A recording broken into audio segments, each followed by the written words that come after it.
Tiene estudios de especialidad en Derecho Social, diplomados de posgrado en el Sistema Jurídico y Régimen Político Jurídico de la Facultad de Derecho en la parte de División de Estudios de Posgrado en la Universidad Nacional Autónoma de México.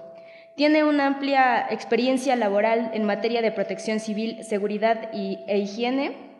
Desde enero de 2013 a la fecha es socio director del despacho Ortiz, Prieto y Asociados, y también ha elaborado en instituciones académicas y profesionales referentes a la protección civil. En Coparmex, Ciudad de México, es miembro de la Comisión de Seguridad de Higiene y Protección Civil.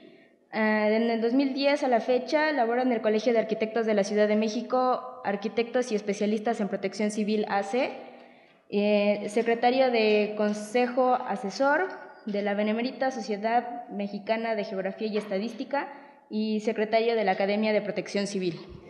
Muy buenas tardes a todos. Vamos a hablar sobre lo que es normas técnicas complementarias de proyecto arquitectónico y su importancia en la prevención de riesgos. Muchos de ustedes saben que una parte importante dentro de cualquier construcción es justamente cómo se distribuyen los espacios.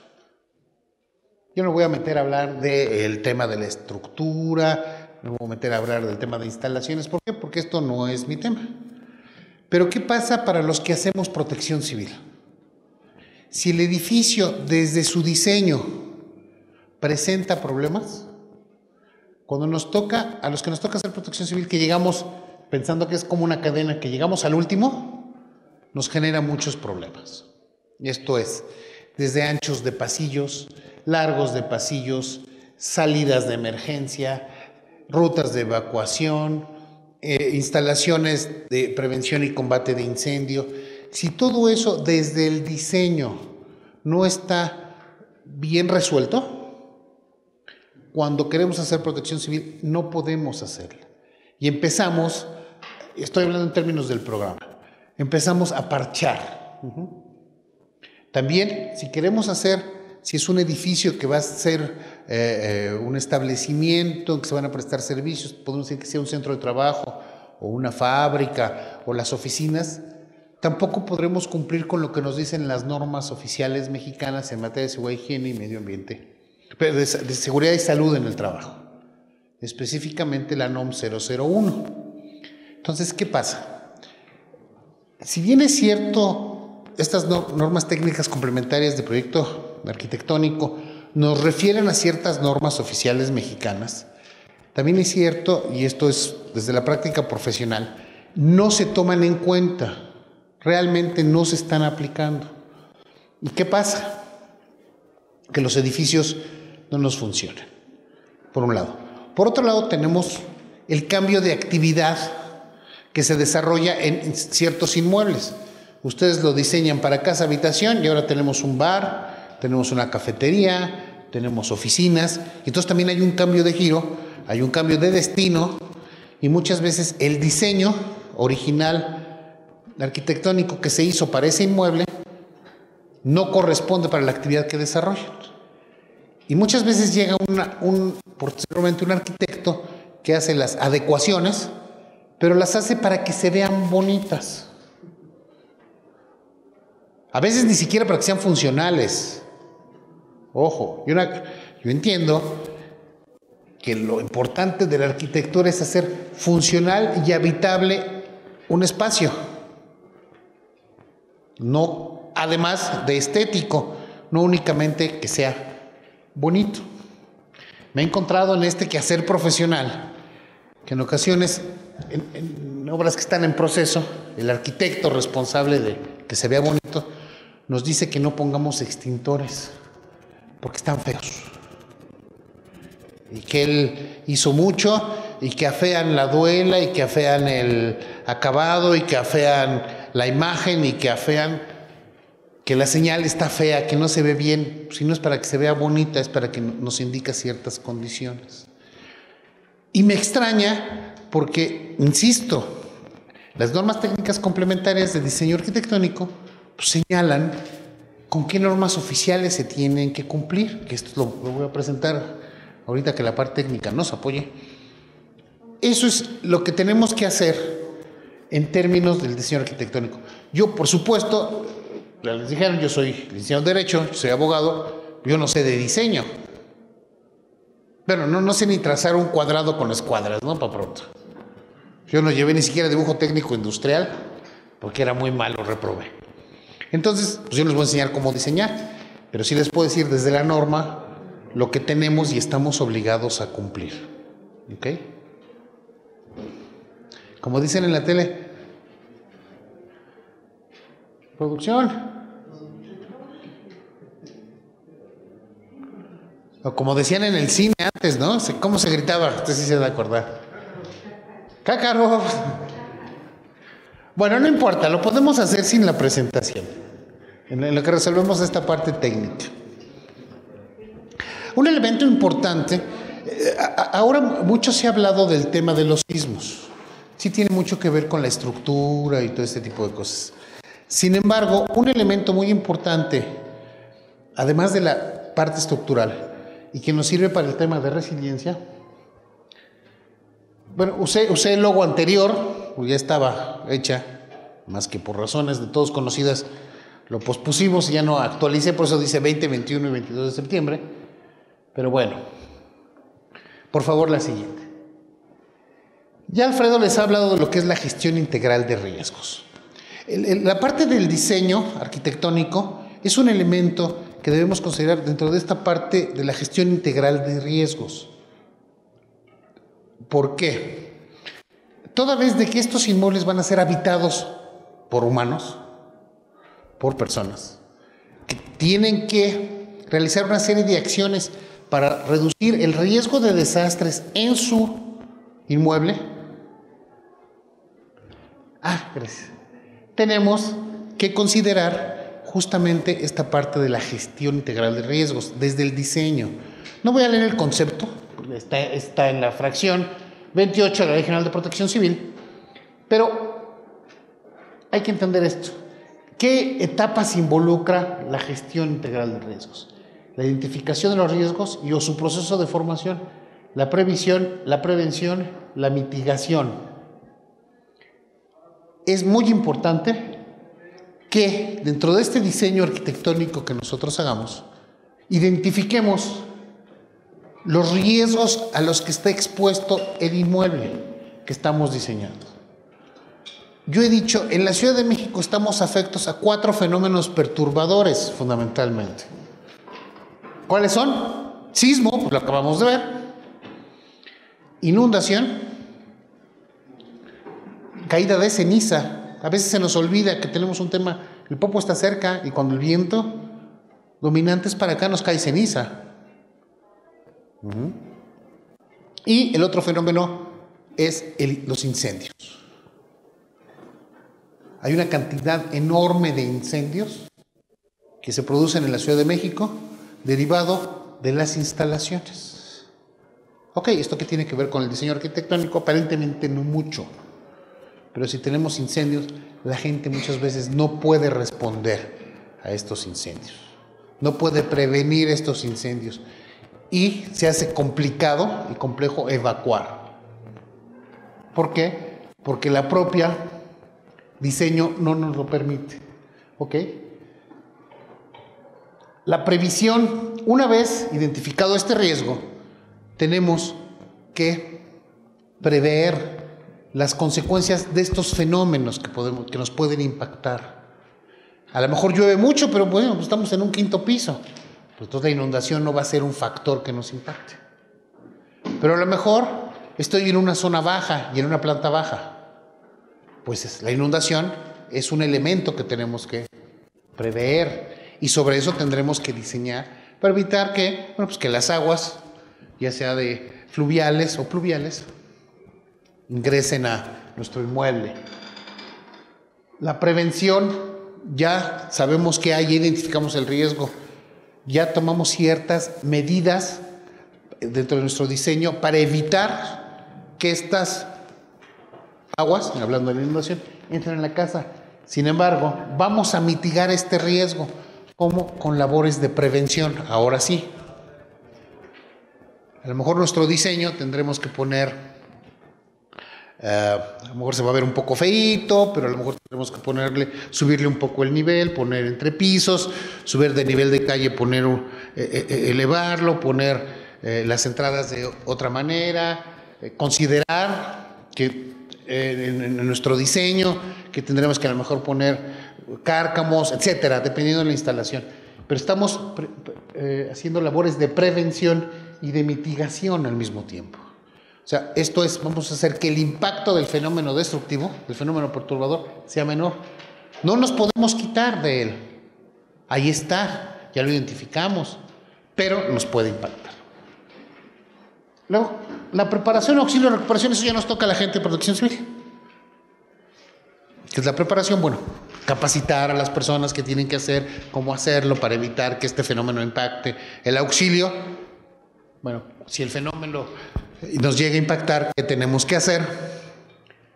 La recuperación, cómo vamos a continuar con las labores en este inmueble. Y una cosa importante, la reconstrucción. A veces nos equivocamos. El edificio se dañó severamente y tenemos que volverlo a hacer. En esta fase de reconstrucción hay que tomar otra vez la identificación de riesgos, la previsión y la prevención y la mitigación. Esto es, si ya se nos inundó, a lo mejor hay que volverlo a hacer de nuevo, pues ya no hay que hacerlo igual. O a lo mejor ni siquiera ahí. ¿Por qué? Porque dejamos de construir riesgos. Alfredo anteriormente mencionó los marcos de acción de Yogo y de Sendai. Una premisa importante para la reducción de riesgos de desastres es no construir riesgos. Y los arquitectos, junto con los ingenieros civiles, son profesionales, son profesionistas que esperemos que sean profesionales y eviten que se sigan construyendo riesgos. Si una instalación no se construye adecuadamente, pues nos va a generar muchos problemas. Y el diseño arquitectónico es un factor muy importante para optimizar los recursos. Sabemos también que pueden hacer un diseño maravilloso, muy bien, y a veces los usuarios cambian el uso, cambian distribuciones y todo esto.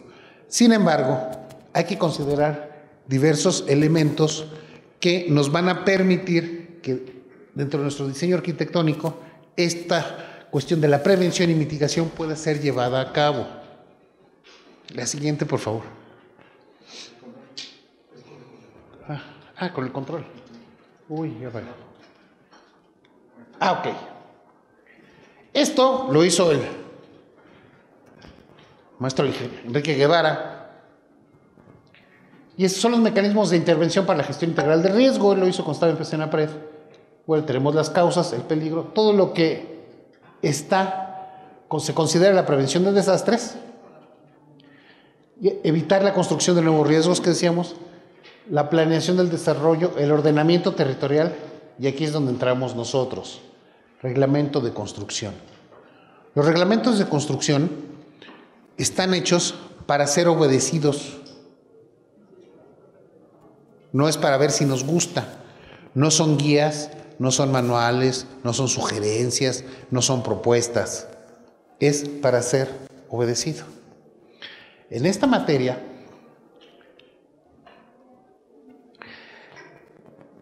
la norma técnica complementaria para el proyecto arquitectónico es obligatoria. Insisto, no les dice, oye, ¿te gustaría poner equipos contra incendio? Oye, ¿te gustaría poner rutas de evacuación, los anchos de los pasillos? Oye, ¿te gustaría que hubiera extintores? No, entonces dice DVD. Todos ustedes son arquitectos, la gran mayoría, ¿es correcto? Hacen diseños arquitectónicos, obviamente. ¿Y qué dice? Dice, oye, si te gusta, ponlo, si se ve bonito, si te gusta la estética, si no, píntalo. ¿En cuántos edificios nos hemos encontrado que la señalización de ruta de evacuación sí se ve muy bonita, ¿no? Hasta se ve que hubo un arquitecto que era creativo, hasta un diseñador gráfico, y muy padre, y muy combina hasta con la alfombra, hasta con los calcetines del director general de la empresa combina. ¿Sí o no? Pero está fuera de norma. Yo no estoy en contra de lo estético, por supuesto, a mí me gusta que las cosas se vean bonitas, pero también tenemos que considerar que el tema de la prevención de riesgos es un tema que, si no se hace adecuadamente, la consecuencia es la pérdida de vidas, la consecuencia extrema. Y más allá de si hay responsabilidades penales o no, me parece que hay una responsabilidad moral. Y hay un tema de deontología profesional. Por eso les decía, todos son profesionistas. Espero que todos seamos profesionales. ¿Sale? Aquí no es clase de deontología de la arquitectura, pues, pero sí tenemos que reflexionar hacia dónde vamos. Sí, que a lo mejor no nos gusta, que tiene errores, que puede ser perfectible, es correcto. Es correcto. Sin embargo, hay que hacer las cosas que tenemos que hacer. Y además, le vamos a facilitar las cosas al usuario final. Porque el usuario final está obligado a cumplir con otras normativas, como son la Ley de Protección Civil, en este caso la Ley del Sistema de Protección Civil del Distrito Federal, su reglamento, las normas técnicas complementarias de protección civil, las normas oficiales mexicanas de seguridad y higiene. Si dentro del diseño arquitectónico no consideramos esos factores, esos elementos, vamos a hacer que el usuario final no pueda cumplir. Desde un punto de vista de mero cumplimiento. Y si lo hacemos desde una perspectiva de gestión integral del riesgo, ¿qué vamos a hacer? Que esto no se lleve a cabo. Y entonces todos vamos a hacer como que hacemos. Y ahí es como que ya no funciona, ¿no? Las consecuencias más graves, dentro de los fenómenos que pueden impactar la Ciudad de México, los más graves son el incendio y el sismo. Los incendios causan más muertos que el sismo. Lo que pasa es que el sismo se muere en 10,000 en unos segundos, en unos minutos. Y los incendios pues se van muriendo de 1 en 1 y de 2 en 2 y de 5 en 5 todos los días. Entonces ni cuenta nos damos, ¿no? Ya no es noticia. A ver, comandante, usted me va a ayudar. Claro. ¿Cuántos incendios usted en su vida activa como bombero, es que el comandante fue comandante del heroico cuerpo de bomberos, atendían diario? Bueno, en cada estación son diferentes los incendios. Sí, pero casa habitación, así, generalmente. Bueno, también... Diarios promedio en la ciudad. Bueno, diarios en ciudad también depende de la zona. Pero en toda la ciudad, ¿cuántos diarios? Unos 15, 20. 15, 20. ¿Cuántos Z1, cuántos muertos tenía? Bueno, ahí sí variaba porque eran... En promedio, pues sí, hay unos que se mueren y hay otros que no. Sí, claro. En promedio, ¿cuántos diarios? Pues a veces había hasta unos 10. Bueno. Te voy a decir por qué. ¿Por qué? Sí, por ahí es el... Porque, muy sencilla razón, hay lugares donde luego había de 2 a 3 muertinos o Z1. ¿Sí? A veces había 1, había 5, 6, dependiendo. Ok, ¿y cuántos eran, desde su experiencia, porque no podían haber evacuado porque el inmueble no se los permitió? No por el incendio, sino por la forma en que estaba el inmueble, la estructura del edificio, el diseño del edificio. ¿Cuántos? Desde su experiencia. ¿Cuántos? De esos 10, pensemos que 10 es la cifra. ¿Cuántos? 1, 3, 8, los 10. No sé. Bueno, realmente ahí pues, también es una variante muy pocas. Pues usted dígale variante. Unos 2, hasta 1. Ok, pensemos que son 2 diarios, imputables a la estructura, al diseño del inmueble. Por 365 días son 700 al año. Quiero adelantar algo. ¿Ya la veo la presentación? Aparte. Quiero adelantar algo que no se ha hablado hasta ahorita. Dígame, comandante, a ver. Se ha hablado muy poco de los edificios inteligentes. Es un buen desarrollo que han hecho los arquitectos. Pero a mi forma de visión, de lo que viví y lo que hice, la verdad, no funciona. ¿Cómo no? No funciona por esta razón. Dóname la crítica. Otra vez constructiva y desconstructiva. Válgame la redundancia en este aspecto. Un edificio inteligente viene demasiado hermético, no tiene ventilación. No tiene ventilación. Sí tiene su aire acondicionado, viene bien equipado, muchos expandidores, su cisterna interna, sus mangueras. Nada más. Pues está padre, ¿no? Pues, usted me está diciendo, todo esto está padre. pero no tiene ventilación. ¿Para qué quiere que se ventilen a 52 pisos? Me va a dar frío. Mire, el problema no es el edificio inteligente, es que no les hacen examen de inteligencia a los que lo van a ocupar. ¿A qué me refiero? Todo edificio inteligente que tiene sistemas requiere mantenimiento de sistemas, operación del sistema, adecuación del sistema, procedimientos, protocolos de operación diaria, eventual y de emergencia. Cuando no se hace todo eso, no hay edificio super recontra máximo inteligente, super plus, que sirva. O sea, el problema no es el diseño del edificio inteligente. A mí me parece que el edificio inteligente, cuando está bien hecho y cuando las personas hacen lo que tienen que hacer, es una maravilla en muchos sentidos. El problema, por eso digo, no le hacen examen de inteligencia a los que lo van a usar. Ahí hay edificio inteligente y usuarios con inteligencia subnormal, pues ya no jala. No es tanto el edificio inteligente. Normalmente están muy bien diseñados, tienen mecanismos de prevención, de detección, de alerta, de alarma, de auxilio. Todos tienen rociadores, todos tienen su capacidad que funciona. Todo está bien, pero si al edificio no le dan el mantenimiento adecuado a los sistemas y quienes tienen que accionarlo no siguen los protocolos, ahí ya no funciona. Y me parece también, comandante, que los amigos, arquitectos e ingenieros, deben de acercarse al heroico cuerpo de bomberos, no nomás de ciudad, de todos, y actualizarles de lo nuevo que hay. En materiales, en técnicas. ¿Por qué? Porque utilizan materiales que es difícil su combustión, pero cuando llegan a prender son altamente tóxicos y son difíciles de extinguir.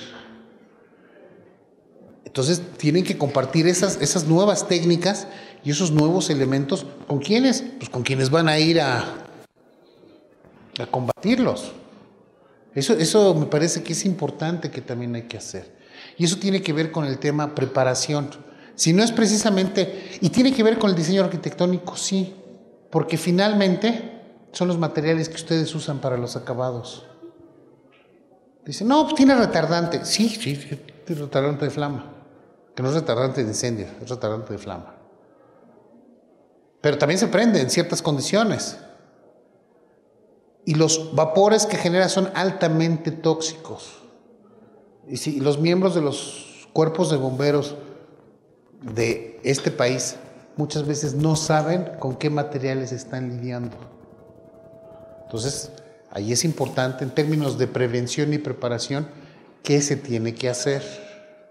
Entonces, no es tanto el tema de los inteligentes. ¿Qué pasó? Porque me estoy desviando. No, está bien, un punto antes de que se me olvide. Bueno, porque si no se me va a olvidar la presentación. ¿Te acuerdas que yo tengo dos amigos, uno alemán y uno italiano? A ver, dígame. Últimamente los edificios que se han construido, cuando se prenden, se queda bastante encharcado el agua, no tiene fluidez a dónde salir esa agua, se queda encharcado. Entonces con el calentamiento se debilita la estructura, muchas veces se colapsa. Entonces hay que buscar la manera de drenar o romper la pared o adaptar para que fluya esa agua, para que no pase lo de Astor y Blanco. Pero es que ustedes echan mucha agua, comandante. Deje que le diga también, ¿eh? Dicho por el comandante Aguilar en su momento, que la técnica de ustedes era a base de mucha agua.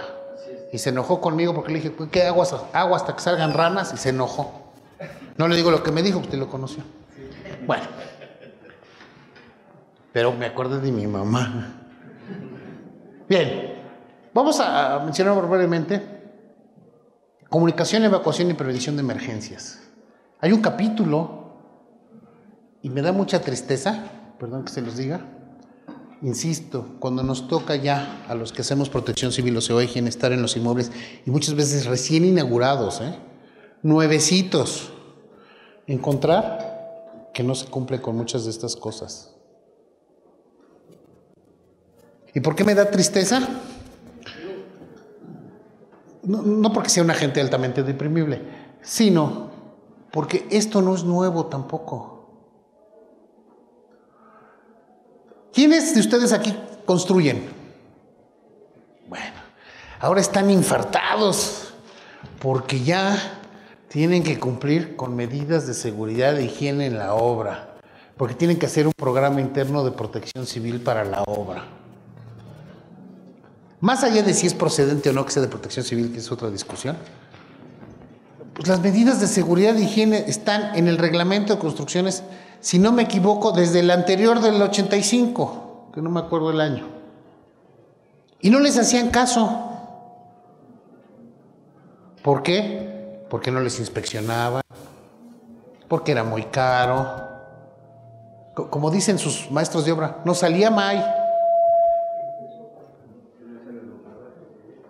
Entonces, ¿ahora qué? Ahora que hay que hacer programas internos de protección civil de obra y poner cascos y chalecos y botas.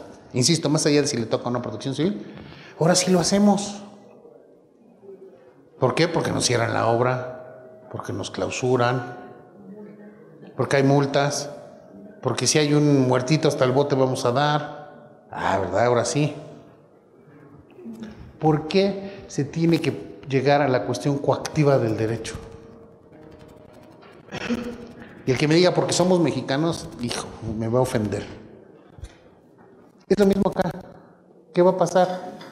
Acuérdense algo muy importante para los que sean DROS.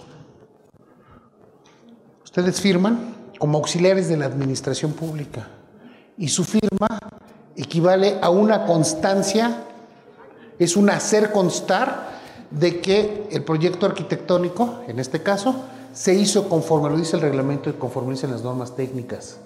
Ese es el valor de su firma. Y los que no sabemos, como un servidor, que hacemos protección civil, llevo una firma del DRO y en principio parto del supuesto, junto con sus corresponsables, de que las cosas estén bien hechas. En principio. Pero por eso me da tristeza, porque entonces me doy cuenta que hay muchos, no quiero decir todos, de ninguna manera, pero hay muchos que se dedican a firmar. A firmar, a firmar, a firmar, a firmar. Y al final, ¿quién es el pagano? ¿El que va a hacer programas internos de protección civil? No. Pues yo me voy. El usuario. Y el desarrollador no, tampoco también se va. El usuario final, el que va a estar ahí, ese es el pagano. Él es el que su vida va a estar en riesgo todos los días. ¿Cuántas veces? Y todos me podrán decir historias de terror. Hay tomas siamesas que nada más están empotradas en la pared, que no comunican a ningún lado, que no hay tubería y que a veces no hay ni cisterna. ¿Cuántos podrán decirme? Hay gabinetes que están puestos como escenografía. En principio, la red de incendios con gabinetes que hay en los inmuebles no es para que los utilice las personas, salvo que sean en fábricas, ese es otro tema. Pero en general es para que los utilicen los bomberos. La toma hacia mesa no es para sacar agua, es para inyectarle agua a la cisterna y con la red local los bomberos combatan el incendio. Por un tema de extensión de mangueras y bla, no sé, cosas. ¿Por qué no las usan los bomberos? Pues porque no confían. Porque los sistemas tampoco están bien hechos. Tiene que ser bomba diésel y tienen bombas de gas porque son más baratas. Es más fácil adaptar un motor de bocho. ¿Y cuál es el problema? De que funcione con gasolina. Es más riesgoso, sí, claro. Porque primero, la gasolina es volátil, a diferencia del diésel. La gasolina es inflamable, a diferencia del diésel que es combustible. Y además la batería que se utiliza está expuesta. Cuando arranque puede generar una chispa. Entonces en el cuarto de bombas podemos tener una explosión. Además del incendio, vamos a tener una explosión. Pero no importa, es más barato. Y entonces llega el licenciado Ortiz, que es medio paranoico y bastante sangrón. Dice, no, pues aquí no se puede. Y tenemos que hacer algo para que funcione. Entonces haces una serie de recomendaciones, se la entregas al cliente y te termino diciendo, no, pues aquí tiene que cambiar la bomba, tiene que poner una red que funcione, tiene que. Y muchas veces ese es el diseño. ¿O no? ¿O no se han encontrado algunos con esas historias de terror? Que suceden en Finlandia, yo no hablo aquí. Ahora, no quiere decir que no haya, que en algún otro país no se presenten estos fenómenos. Lo que pasa es que aquí ya tiende a ser escandaloso. Y no solo eso. Ya, el de Protección Civil vimos cómo lo hicimos y ya está. Este usuario va a tener una verificación administrativa que no va a pasar y lo van a multar, lo van a clausurar, le van a suspender operaciones. Aguas, o sea, sí tiene una responsabilidad importante y estoy hablando desde el que diseña y luego el que construye. Y luego, bueno, están los auxiliares de la administración pública. Y todos estamos hablando todavía en el tema de construcción y de ingenieros y arquitectos. Todavía no me meto con otros profesionales y profesionistas. Por eso es muy importante tomar en cuenta este capítulo 4, que además quienes realizaron la última versión vigente es gente que se puso a estudiar y a darle congruencia normativa, y se los quiero demostrar.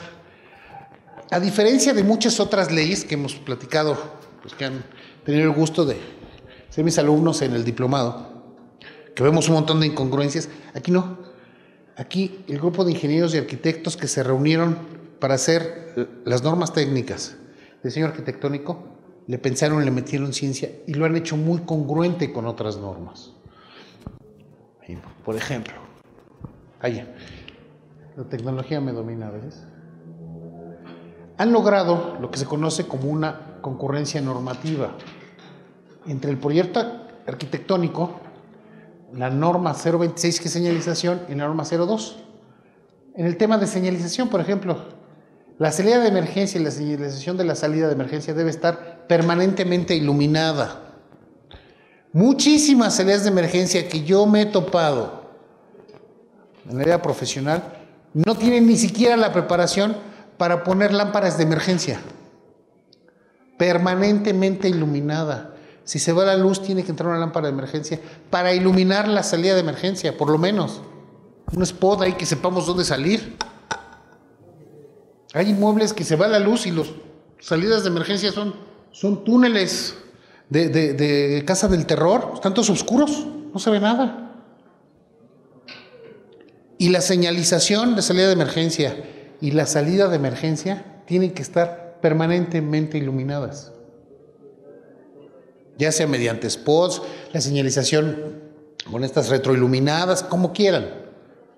Pero a veces no está ni siquiera la preparación. Entonces, bueno, ¿qué hay que hacer? Pues hay que traer a un maestro eléctrico para que ranure y ponga, conecte, ponga instalaciones temporales que se vuelven permanentes, lo cual en sí genera un riesgo. Y le empiezan a conectar iluminación de emergencia. ¿Qué pasa? Tú lo sabes mejor que yo. Cuando desde el diseño, en este caso de la red eléctrica que ilumina, no se consideran también esa carga eléctrica. Se empiezan a sobrecargar las líneas. O sea, no nada más es conectar un foco. Usted lo sabe mejor que yo. Ustedes son los especialistas. Se empiezan a sobrecargar líneas, porque entre que le pones la retroiluminación a la señal y en el que pones un spot o unas luces de emergencia para que te iluminen la salida, pues ya le metiste un poquito de carga. Pero si además tienes 3 salidas, lo tienes que hacer. Y si además tienes de esos pasillos que parecen boca de lobo, pues le pones más. Y al rato, ¡pac! ¿Por qué se le bota? Pero que como somos bien inteligentes y le ganamos al edificio inteligente, cambiamos la pastilla. Que se supone que las pastillas son de seguridad para evitar sobrecargas a los circuitos eléctricos. ¿No? Sí, ya. A mí sí me apuran, ¿verdad? A los demás que hablen, total, yo soy de confianza. Me coman las serpientes. Aquí hay una inconsistencia normativa, que es la única que vi. Se las quiero comentar. Y ahorita vamos a ver las congruencias. El letrero del elevador en caso de incendios. El proyecto arquitectónico dice, en caso de sismo o incendio, no utilice el elevador, emplee la escalera. La norma 02 nos dice, que es obligatoria cuando son centros de trabajo. Consideremos que muchos de nuestros diseños son para centros de trabajo, oficinas o instalaciones de servicios. Son centros de trabajo. Por lo cual, al usuario final le es obligatoria esta norma. La señalización en la proximidad de los elevadores que prohíba su uso en caso de incendio. No nos remite a emplear la escalera. Esto no hace daño. Aquí como que se quedó corta la norma. Pero por eso es una inconsistencia normativa, no es una incongruencia, es una inconsistencia. Pero por lo demás, en todo, créanme que me he metido una buena exploración y es totalmente congruente, tal vez con otras palabras.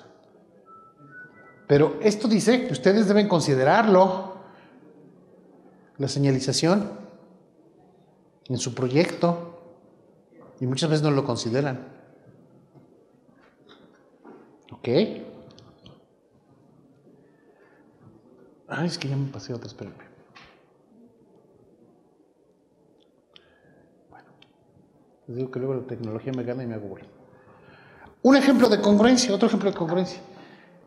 La norma técnica nos dice, los trayectos de las rutas de evacuación deberán marcarse con señales direccionales conforme a la norma 026 y a la norma 03. Aquí, bueno, es un poco de técnica jurídica, les faltó ponerle el año. Ellos lo quisieron hacer por si se sustituían. La norma 02 nos dice, las rutas de evacuación que cumplan con las condiciones siguientes. Que estén señalizadas en lugares visibles, de conformidad con lo dispuesto por la norma 026, 2008, la 03 de Segov 2002, o las que la sustituyan. Aquí debía haber puesto las que la sustituyan, porque puedo cambiar hasta el numeral. No nada más el año, sino hasta el numeral. Con señales direccionales.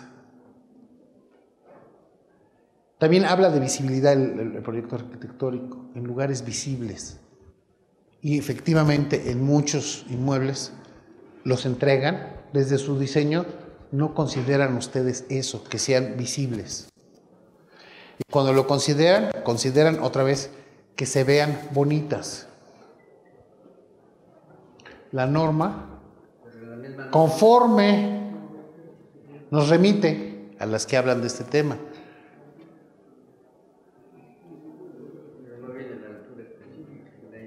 Que sean visibles. ¿De qué depende la visibilidad? Ahí te va. Si yo estoy aquí, pues esta no la puedo ver, ¿verdad? Pero a 1 metro yo puedo ver esta. La puedo ver desde aquí. Y la puedo ver desde aquí. Desde mi visión normal, no tengo que hacer así ni así. Normalmente, con mi visión normal la puedo ver. ¿Por qué no se pone alturas? Hubo una vez que se pusieron alturas. Porque muchas veces, vamos a suponer que se ponga 1.20 y yo tengo un mueble y además le pongo libros y le pongo una serie de cosas y al 1.20 ya me la tapó. Le pongo a 1.80 y por la altura del techo ya me queda muy pegada. Simplemente dice que sea visible. ¿Desde dónde? Desde la distancia, y hay unas fórmulas de isóptica para que sea visible, por eso no te da la altura.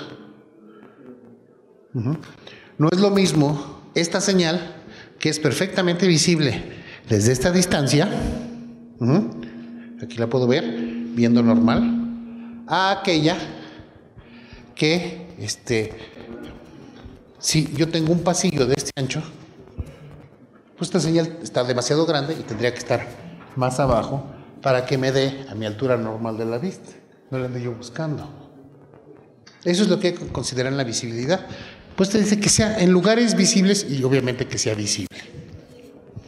¿Sí?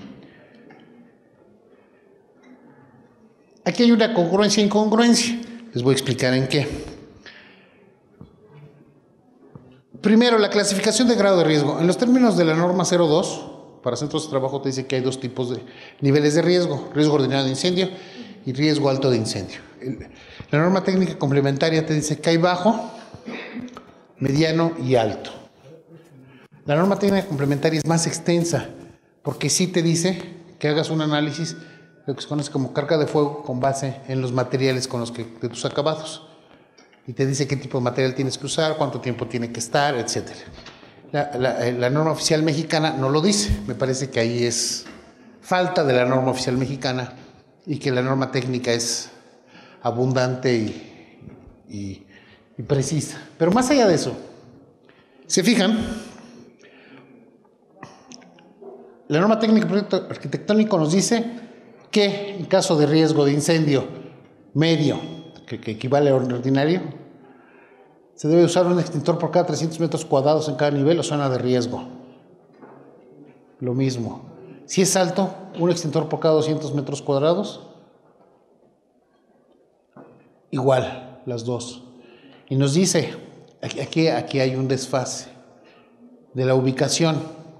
Los extintores para el usuario final deben de estar a altura máxima 1.5 metros. Ya la parte de abajo, o sea, la altura mínima, que son los 10 centímetros tomados desde la base del extintor, eso ya no está en esta norma. Existía en la norma, en la 02 TPS 2002, pero ya en la de 2010 no. Por eso les dije que una inconsistencia en la referencia es no haber puesto el año y no poner aquellas que la sustituyen. Es una cuestión de técnica legislativa, técnica normativa. Por lo demás, son muy congruentes. ¿Cuántas veces han entregado obras? Bueno, desde su diseño, que consideren los extintores. Pues dice que tiene que ir.